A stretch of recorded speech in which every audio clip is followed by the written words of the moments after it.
The VA Medical Center offers just about any kind of medical care that you can imagine. From emergency care, we have emergency rooms that operate 24 hours a day, 7 days a week.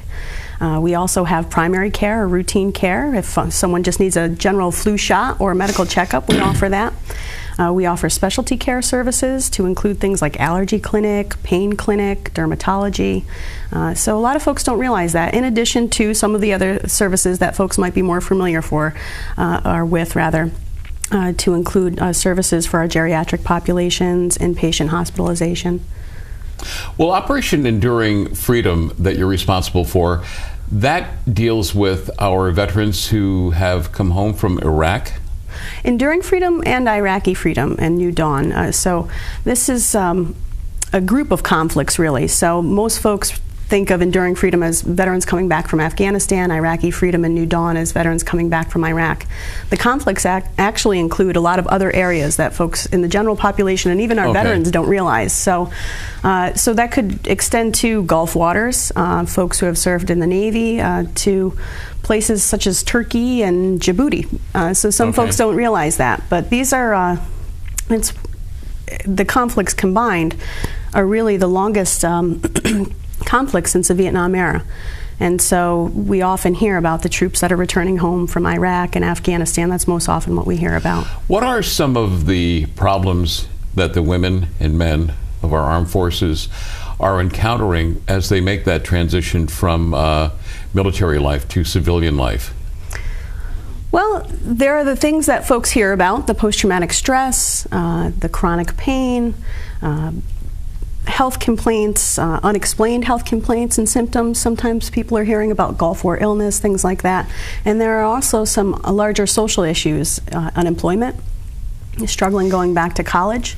These veterans have enhanced benefits for OEF OIF, so that includes 5 years free health care, anything deployment related, 180 days of dental care, and post 9/11 GI Bill benefits. So, what are the post 9/11 GI benefits? Those are similar to, folks hear a lot about GI Bill benefits from Vietnam era veterans. The difference being that they also offer a living stipend. So in addition to tuition and books expenses for those things, they cover a living stipend while veterans are returning to school. Sometimes they can actually transfer these benefits to their dependents if they're still in the military as well. So their spouses or children can use these benefits. Recently there was some transition made on how they can utilize these benefits. So most often folks think of traditional colleges, but they're also accepting the post 9/11 GI Bill benefit and something called VOW benefits in trade schools. So different CDL schools, welding schools,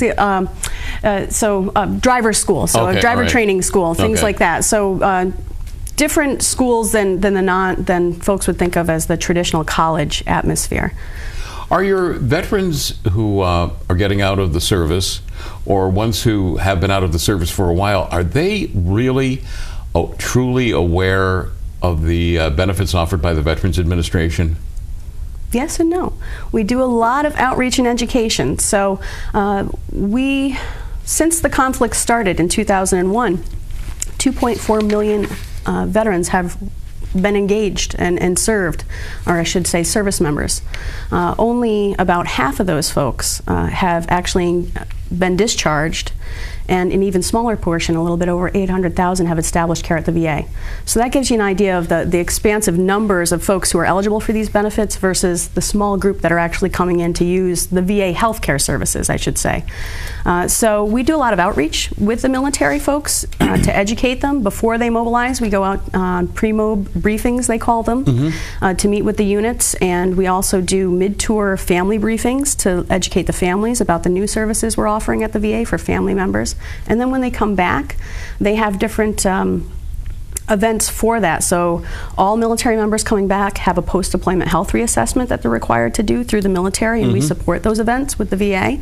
And that could be, we offer healthcare screenings, and if they're referred directly for medical or behavioral health care, we offer that appointment on the spot and support on the spot.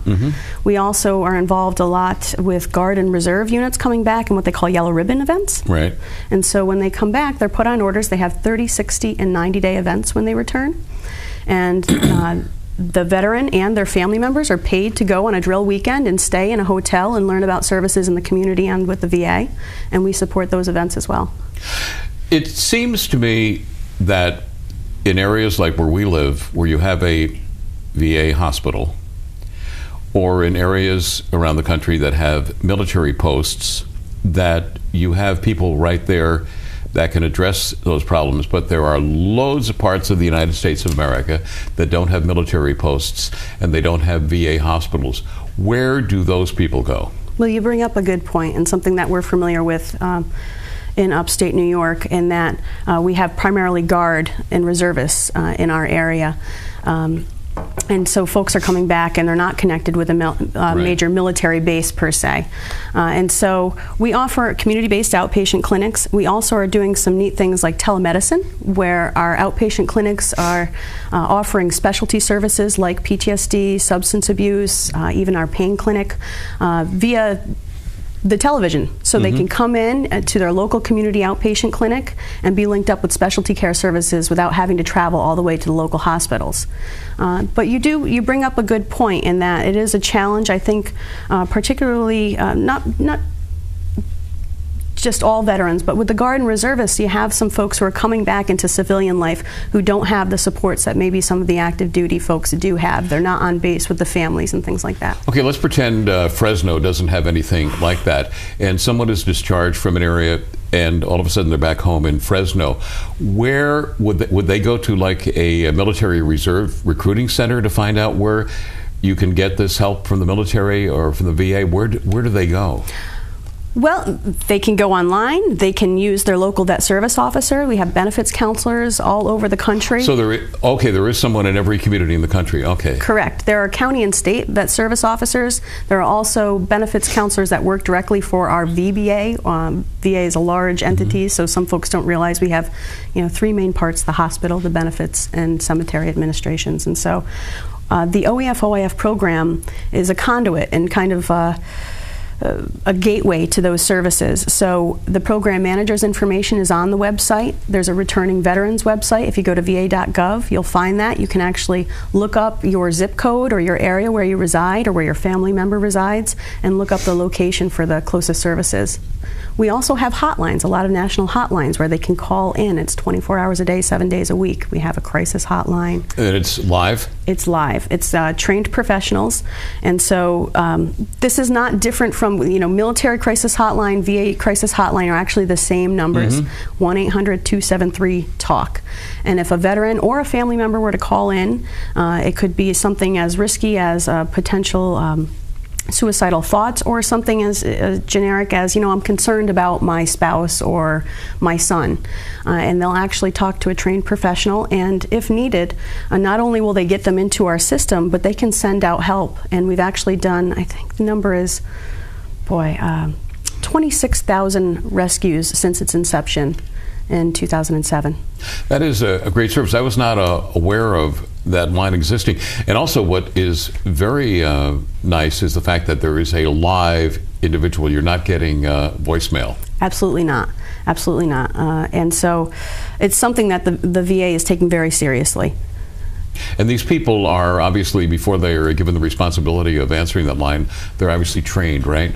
Correct. They're licensed clinical social workers or licensed master social workers. Now, you have different generations of veterans that you're dealing with. And let's go back to World War II. What are some of the problems that the veterans of World War II are facing today and that the VA is able to help them out with? Well, I'd like to say that we have very similar services for both returning veterans and all era veterans. So the suicide hotline, or crisis hotline rather, that I just spoke about. There's also a caregiver program that we recently rolled out. So in addition to the medical services, mental health services that I just spoke about, housing services, that's for all of our veterans. It's not specific to returning veterans. The benefits counselors I spoke about. But the caregiver program is relatively new in that in the past few years, the VA has stood up a program specifically for caregivers of our veterans, because we realize that a lot of family members are having to take care of whether it be older veterans or returning severely injured veterans. And so there's a hotline for that program. There's websites for that program. There's an additional hotline for coaching into care for loved ones who are trying to get their veterans to come in for care. So we're really trying to build these programs. Okay, I have heard that each generation's problems are unique from the combat experience. Like, I understand the veterans of World War II, they had a chance to decompress when the war ended. They were in the country occupying for a while, and then they sailed back on the ships where they were able to decompress by the time they got back home. Whereas in the Vietnam War, you could be in Saigon on a Monday and be discharged and be sitting on your front porch the following Sunday, and and no chance to decompress. That's what I was getting at. Sure, sure. And there are differences and similarities there. I think there are positives to being able to come back and decompress. That is actually offered for our returning veterans as well. I mean, they're offered now the opportunity where, with that post-deployment health reassessment that I mentioned, if they notify folks that they're having concerns, they'll keep them on orders, and they'll take care of them and try to recuperate prior to returning them to their families. Or they'll put them on leave or light duty and make sure they're allowed the opportunity before they return to work to kind of get treatment as needed or medical care. And as far as the older veterans, I think that, from what I hear and from what you're telling me, things were different in that, yes, they had the time to decompress, but they really didn't have the services in place. That, was post-traumatic stress was not well known. It wasn't as researched or talked about. And so I'd like to think that we have those services now and that we're a little bit more prepared, but we're also offering them to our older veterans. And we're seeing actually a surge of Vietnam-era veterans coming in for these types of things now. Well, it's funny you bring up the Vietnam veterans. I have the honor of emceeing a lot of your events and working with Peter Potter, who does so much for the VA. And at one of your recent events, I learned that you seem to be dealing with the Vietnam veterans more now than one would expect. And from what I understand, when the Vietnam vets came back, they went back to school, they focused on raising their families, they focused on their careers. And now all of a sudden, the kids are growing up and they're retiring from their careers, and what they never thought about, what happened in Saigon years ago, it's now crashing on them, and they're thinking about it 30 or 40 years later. That's kind of what's going on right now? Yes, I would agree, and we are seeing that. And so, as I mentioned, an influx or an increase of Vietnam-era veterans who have recently retired, or we hear some folks say that, I'm seeing this on the news with returning veterans, or I have someone who is a loved one, or someone I know who's recently returned, and this is kind of kicking up some stuff that I was dealing with, and I've heard more about the programs and services that you're offering. I'd like to give it a shot. Now, you were saying that the VA is helping the homeless no matter what war they fought in. Do you have buildings that people can reside in, or homeless shelter? How exactly are you helping them? Sure, and it's different across the country, but we work with community. We have contract housing, which is, we pay for a veteran to reside either in a community residence or shelter emergency housing situation. We also have really been focused more recently on what's called rapid rehousing. The idea being that a veteran or anyone who is experiencing homelessness may actually be better off being housed in their own apartment. And so we're working closely with our local housing coalitions and landlords in the community, and we're actually finding apartments, and we're helping to subsidize these apartments while we're also providing health care services. Well, you mentioned unemployment being a big problem. If you're homeless and unemployed, that means you don't have any revenue coming in. Does the government pick up and pay the rent for that veteran? It's based on their income, so it's a portion. They pay a portion. They're unemployed, but if they have, they pay a portion of their income. The goal is to actually find them employment, or if they're unable to work, which happens in some circumstances, assist them with applying for service-connected disability or Social Security. And so we're trying to help them stabilize so that they're able to. We're not just paying for the rent, but we're also making sure that they have food on the table, that they're able to pay the bills to keep the heat and the lights on. And so a part of that might be helping them look for jobs, and we're really building up a lot of our employment programs. So there are employment programs for retraining. If you have a disability you incurred in service,